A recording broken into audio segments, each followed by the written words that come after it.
All right. So, what this episode started out as initially was it was just going to be a simple talk on the benefits of lean muscle and the benefits of gaining lean muscle tissue, right? And where that came from was I've been having conversations. I always have conversations. Not that it was like a debate or anything, sort of, right? Because but some of them were. But uh, I was having conversations with a lot of people about this, about the explosion of various injectables, right? And again, I haven't taken a side either way. Really, I'm just still gathering information for a lot of different things. Because I see some benefits and I see some drawbacks. As with anything, there are benefits and drawbacks, right? But anyway, like I was having these conversations. We were talking about Ozempic in particular, and well, Ozempic, Mounjaro, the Wegovy's, like all the brand big commercialized injectables, right? The GLP ones essentially, and a conversation about just wanting to lose weight and seeing a number change on a scale without ever really figuring out or determining whether it was, you're losing fat or you're losing lean muscle tissue. And in many cases, you're just losing lean muscle tissue, but you were losing weight and people would still be happy. So we were talking about that general idea. And it's funny because like that conversation has come up over the entirety of my training career. So I find it not annoying, but I find it interesting that we keep going back to this same conversation, and it just seems like with the explosion of the injectables here, that this conversation seems to have some form of staying power now. And it's interesting because so at the end of the day, I always will take the stance that if you're going to lose weight, you really want to you want to target fat loss, right? Inevitably, though, if you're going to lose a large amount of fat, you're going to lose a little bit of muscle that comes with it. But you want to prevent how much muscle loss there is concerning that. That's where I stand. That's where I probably always will stand, unless some other studies come up and show something that says that it's a benefit to lose muscle mass while losing fat. I don't think that's happening. So that's where I stand concerning that. And it's always a constant educational point in which I have to tell people, like, hey, look, I get it. You want to see the number go down, but you don't want to see the number go down by any means necessary, right? You don't want to lose too much muscle. And that's where I was like, okay, you know what? I need to get to a point where, I need to put it on a podcast. I need to talk about it on a pod, and I need to expand upon all of these things. And it was like how, lean muscle tissue is the number one thing for your health and long term. And it's the number one indicator of how much lean muscle tissue you have is the number one indicator of your lifespan and your health and your performance and all that fun stuff. And then I thought about that even more, and it's just like, well, not quite so there either, right? So that took me on a whole different journey of sorts. So I started digging into more of what actually determines your health, performance, and longevity, because that's what I'm focused on here. For this episode, we want to focus on health, performance, and longevity. And now that I guess that makes that makes sense a little bit, right? Like how I ended up talking about lean muscle tissue, but then going into this whole realm over here. And part of what sparked it as well is a conversation I had with my performance doctor. And that's kind of a funny term, performance doctor. Yeah, I wonder if he'll like that. But I got to get him on a pod too, by the way. But anyway, he was telling me that like he's all about mitochondrial efficiency, right? Like, he's about the energy of the cells and performing well with that, right? And I'm just like, cool. Because then he was like, and he made a comment, and he said that, well, strength is the real test of longevity. And I'm like, huh. And it makes sense. It makes sense. So that's why you see a lot of studies talking about grip strength, and I thought there's one other study that talked about something with leg strength. I forgot what it was, and you can fact check me on that one. I might be completely off base, but I know there were a bunch of studies talking about grip strength and how it relates to living a long and healthy life, right? So that got me thinking, because they're just like, well, lean muscle tissue still does play a role. And I'm thinking that, and I'm not necessarily disagreeing with the statement he made at all either. So that sends me on a whole nother path, because it's like, while I don't disagree with him, I also think it's missing something, because lean muscle is important. But then it's just like, while lean muscle is important and mitochondrial efficiency is important, strength is also really important. So it's just like, wait a minute, okay. And that's where this episode comes from. So this episode, I'm going to break down exactly the three main metrics that you want to track, that you want to concern yourself with, to lead a life, fulfilling life, mind you, but of health, performance, and longevity, a long, healthy life. All right. And that's going to take a lot of explanation here, right? So we're going to start, though, with lean muscle tissue. And I'm going to start with lean muscle tissue primarily because, let me set the landscape a little bit differently here, right? Like, lean muscle tissue is important, but it's not everything, okay? Mitochondrial efficiency is important, but it's not everything, right? That's the energy, though, right? But then there's strength, right? And what is strength exactly? I'll propose that it's just neural activation. And that's important as well. So all three of those items, lean muscle tissue, the actual structure, the neural activation, and mitochondrial efficiency, those three and how they blend, how the synergy between them, that's what leads to health, performance, and longevity. Okay? So again, now lean muscle tissue by itself is great. I love it, right? And again, this is what the episode was going to be about. It's just like, oh, why is it lean muscle tissue? Why is lean muscle tissue important? But now this is a small segment of the total picture here. The role of lean muscle tissue is so lean muscle tissue is important, okay?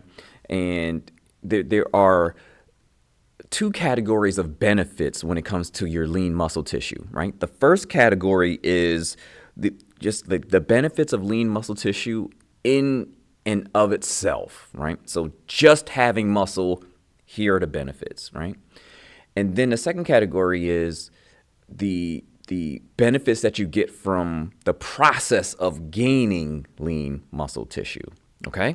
So starting with the benefits of just the lean muscle tissue by itself, you get a metabolic boost, right? Because your muscles basically are your metabolism. Well, it's not the entirety of your metabolism, but I think you get the point. The more lean muscle tissue you have, the more calories you're burning just at rest, right? So, that basal metabolic rate, right? That also includes organs and stuff like that too. But anyway, all that aside, the more muscle you have, the more energy it burns, right? Because remember, your muscles are the thing that burns the energy that comes from fat, right? So just thinking about it in terms of like a weight management program or something like that, like that's why it's more beneficial to aim on the side of gaining lean muscle tissue so that you make that lean muscle tissue work and burn off the fat, right? Lean muscle tissue also is helps with glucose regulation, right? Because your muscles are the main site of glucose uptake, right? So that promotes insulin sensitivity and proper sugar regulation, right? So that's, again, in and of itself, that's another important thing for lean muscle tissue, right? You also have boosted immune function from just from lean muscle tissue, because contracting activity within the muscles actually releases myokines. And those are so if you remember, go back to the episode that where I talked about inflammation, and I gave kind of a brief, maybe it wasn't that brief, maybe it was 45 minutes or so, pretty long for a video, but I gave you a breakdown of the causes of inflammation and the biological processes of inflammation. The myokines are the ones that go out and basically signal for inflammation. Or in other words, they regulate the inflammatory response. Another benefit of having a decent amount of lean muscle tissue, and this one kind of stinks a little bit, but basically lean muscle tissue acts as a reserve for energy during sickness, especially during severe sickness. So what happens is, whenever you get sick, your body uses up more energy and it uses up faster, right? Because the process of converting fat into energy is a little bit longer, your body isn't going to go to fat to burn that off when you're sick. It'll burn up all the glycogen first, right? And then it'll go kind of at the same time, start to break down your muscle proteins into the amino acids, into the aminos. But it'll break that down into the amino acids in order to use that for energy as well. And that's before you even really get to the fat. I don't like it. I don't know why, but that's a thing to say, think about it, right? So it's kind of a survival mechanism a little bit there, but think about somebody who doesn't have that much lean muscle tissue when they get sick. It usually hits them a little bit harder because they don't have as much lean muscle tissue to break down, to convert into energy, to fight off what that virus or bacteria. And I don't like this one too much, but that's the way we work, right? So during times of sickness, it's faster to break down protein than it is to break down fat. So our bodies being as lazy as they are, we'll break down the protein and we'll break down the muscle catabolism, and we'll break it down so that we can convert it into energy to be able to use to fight off infection or virus or bacteria, whatever, right? Another benefit, and this is kind of I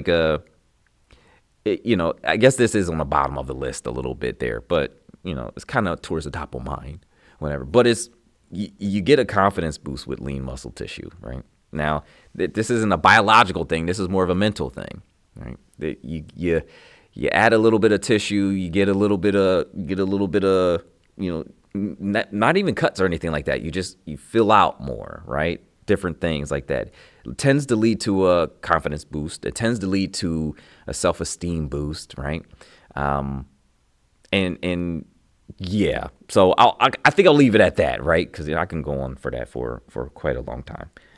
But at the end of the day, having a little bit more lean muscle tissue contributes, and it's not the entirety of it, but it contributes to having a higher self-confidence, right? And having a better image of oneself. Now, the process of building lean muscle tissue, that lends itself to some other benefits that are different. And here's the first one basically is, and this is probably the most important one, neuromuscular adaptations. And all that's saying is basically it's your brain's ability. So the process of building lean muscle tissue improves your brain's ability to recruit muscle fibers, which in turn improves your balance, your strength, and your coordination. That's super important right there in and of itself. And then the next benefit of the process of building lean muscle tissue, it comes down to your hormones and your mood. So it improves your mood. It helps balance. It can help balance your hormones, but you also release endorphins, which make you feel good, but also makes you relax and also relieves stress, right? So the process of building lean muscle tissue can help out with all of that.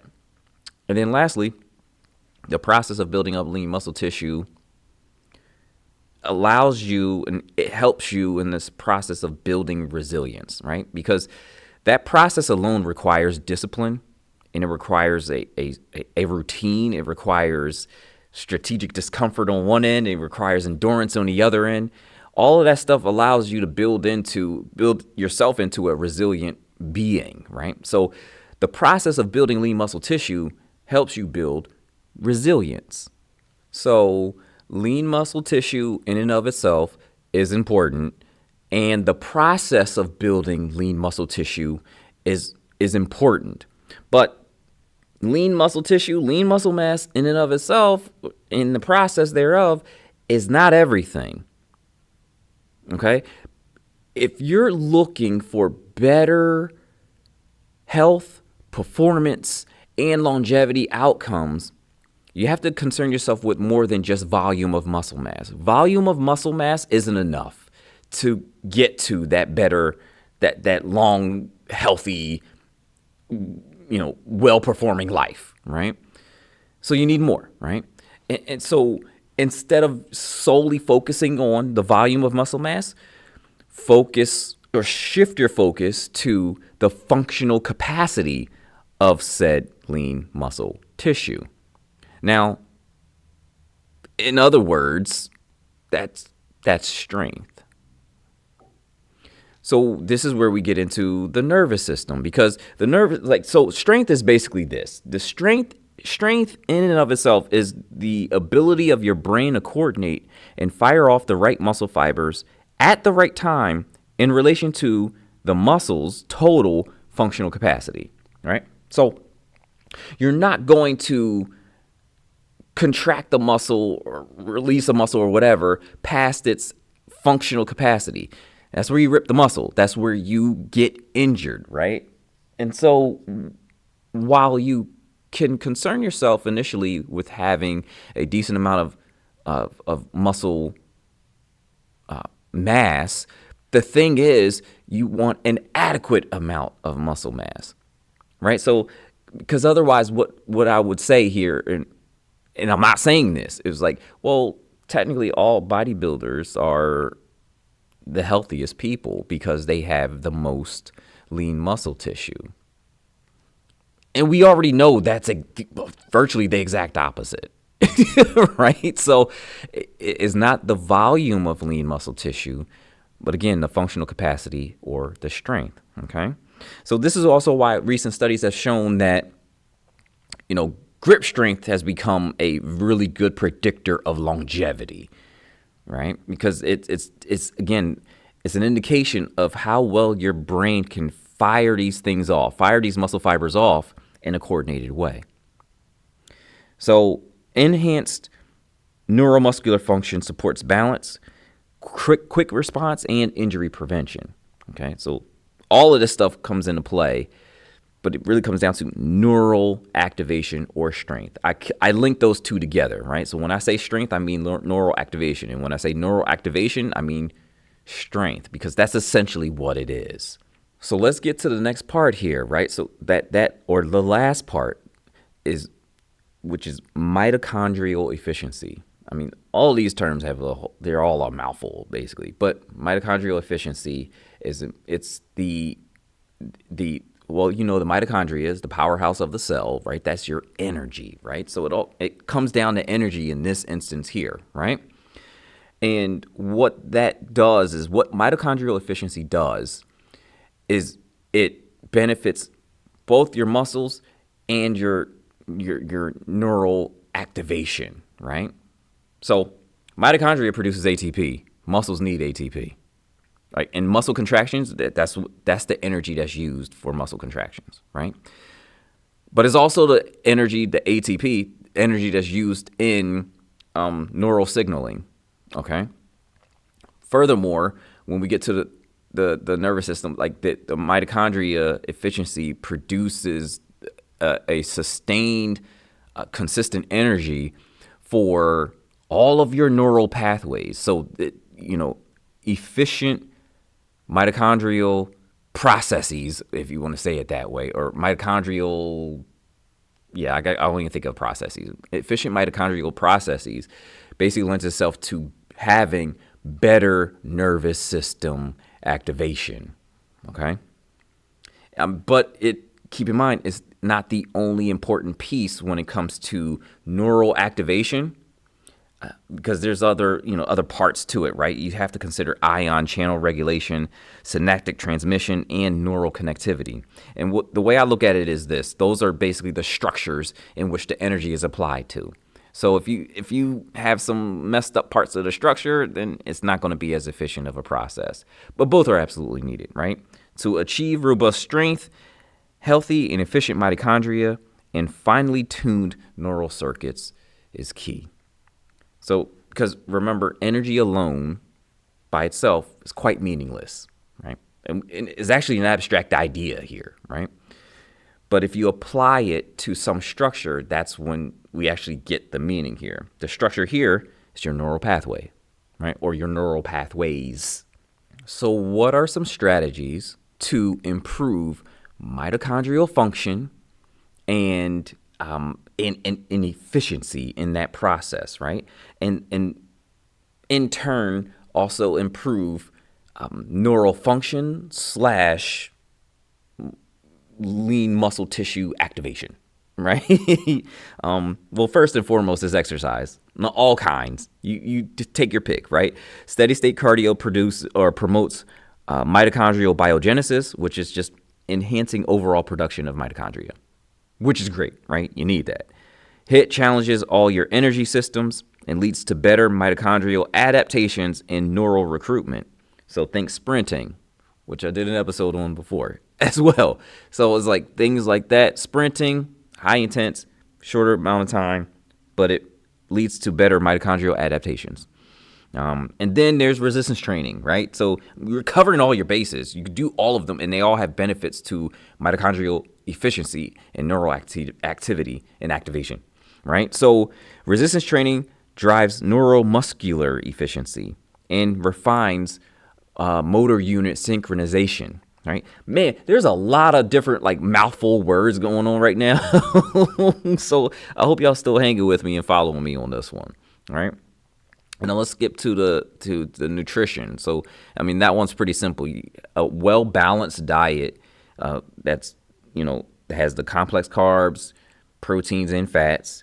It allows for greater cellular function, first of all. But if you also throw in some antioxidant-rich foods like berries and leafy greens, you basically amplify those effects, and you protect the cells, and thereby protecting the mitochondria from damage and oxidative stress. Okay. Next thing you could do, or the next area that you could change, really comes down to changing, your lifestyle and recovery. Right. Get good sleep, but get deep sleep. The amount of deep sleep you can get is really important for mitochondrial repair. And what's the phrase? Neural regeneration. Thinking in general, the things that you do, manage your stress. That's kind of like a no-brainer, duh, right? Manage stress. Stress is bad. Well, not all stress is bad. So let me maybe go into that a little bit more. Typically, the stress that we encounter is kind of I look at it the same way as inflammation, right? Not all inflammation is bad, just like not all stress is bad. It's when you have too much. So it's actually not necessarily the quality, it's more of a quantity. If you have too much, you go over your certain limit, that's when you have problems. Inflammation and stress are kind of the same thing in my eyes when it comes to that. So If you have too much stress, that's a damaging effect here. But a little bit of stress allows your body to adapt and grow and proceed, right? So a little bit of stress is necessary. Too much stress is detrimental, okay? You also should do cognitive and skill-based activities. So do something fun, go play, right? Like there's another episode in here right now, right? So, but learn new things, pick up new skills. I talk about this a lot, right? The importance of picking up a new skill, learning new things. It keeps your brain good. It keeps your brain healthy, but it also aids in this process called neuroplasticity, okay? And that's just basically your brain adjusting, you building new pathways, you building new neural pathways to do whatever that skill is that you're learning, or to learn something new and to proceed on and grow and be better, right? That's important in mitochondrial efficiency. And it's important. That's a way to improve mitochondrial efficiency. And what that also does is it further reinforces the current neural pathways you already have, right? And then look into like the other health stuff, right? Like there's another episode where we're talking about sauna, cold plunges, hyperbaric oxygen chamber, red light therapy, those other health things that are not absolutely necessary, but they can absolutely help in boosting mitochondrial function and efficiency. Go with those. And I add one more thing under the under the other health stuff, and that's peptides.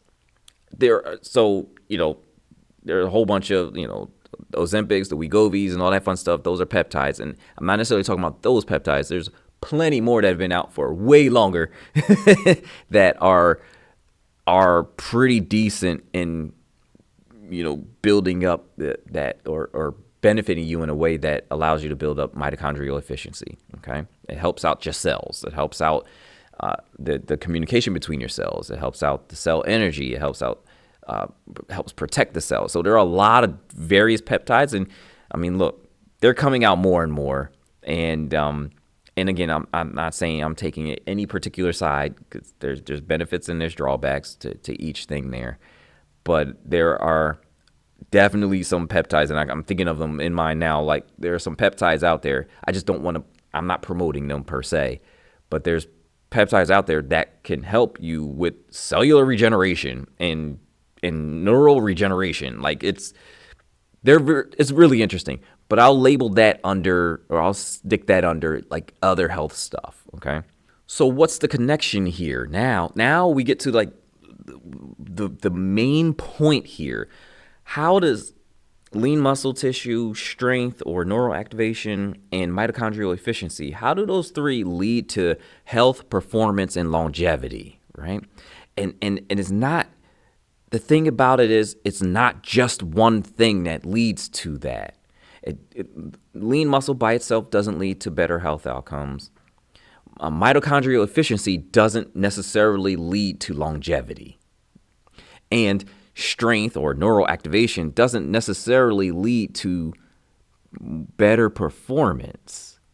And that's so it's just like, well, actually it does. No, so there are a number of ways in which any one of those things by themselves doesn't lead to the outcomes that you're looking for, or the outcomes that you would ideally want, right? So it's actually the synergy between those three that leads you to better health, performance, and longevity.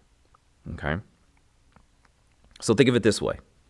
Lean muscle is the foundation. This is the raw material for strength and proper function. But again, more muscle mass alone isn't sufficient. Okay? Neural activation or strength is kind of the leader. It's the leader or the conductor of sorts, right? Neural activation ensures that each fiber of lean mass works together in a coordinated way, okay? And then you have mitochondrial efficiency. It's the power or the spark or the fuel, right? It fuels both muscles and neural activation. It fuels muscle contraction and neural firing. This efficiency makes sure that both systems are at peak. Now, this just doesn't make you stronger or faster, but it also reduces injury risk, enhances recovery, and allows you to maintain functional independence. Now, muscle, neural efficiency, mitochondrial health, those three are the predictors of a long and healthy life. So in closing, while I wanted to do an episode on just lean muscle tissue, because it's fun, and I started off doing the episode as a lean muscle tissue episode. Neural activation is important. Mitochondrial efficiency is important, right? Those two are important, but even more important than any one individual item is how each of them play with each other. The synergy between your lean muscle tissue, your neural activation, and your mitochondrial efficiency, that is what's important, okay? And the way to go, the way you improve, the way you lead to better health, performance, and longevity outcomes is by addressing all three. Address all three. Because when you combine the energy power from your mitochondrial efficiency with the precision of your neural system to the structure of your lean muscle, then and only then will you really reach peak health, peak performance, peak longevity, or maybe just longevity in general, right? It's the formula for long-term health and vitality. Okay? So, I'm not going to stay in your hair too much longer here. That's it. Remember, build some lean muscle tissue. Improve your strength, right? And improve your mitochondrial efficiency. Worry about doing those three. You'll get to those outcomes of health, performance, and longevity.